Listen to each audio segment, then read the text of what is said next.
Hola, muy buenas. Muchísimas gracias por acudir a su cita con este tiempo de reflexión sin peajes de infomarruecos.ma. Se esperaba y así fue.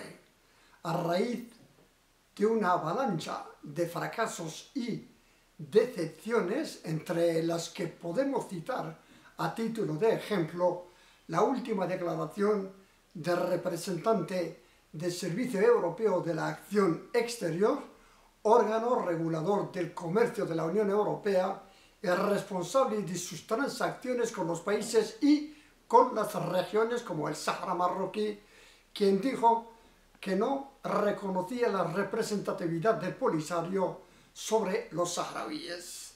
En efecto, y esto lo puntualizamos nosotros, el Polisario no representa a los saharauíes tienen sus representantes electos fruto de las urnas y de un proceso democrático reconocido por propios y extraños y no por imposición del mentor argelino ni de los caprichos familiares y tribales de la cúpula del Polisario.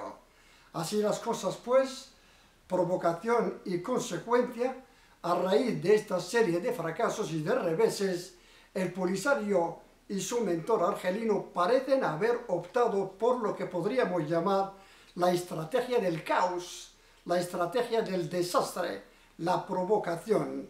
Y como ya decía, provocación y consecuencia, el secretario general de Naciones Unidas ha salido al paso a estas provocaciones formulando a través de su portavoz una seria, una firme advertencia a la banda del Polisario para que no intente alterar el statu quo del sector al este del sector securitario de Marruecos en su Sahara.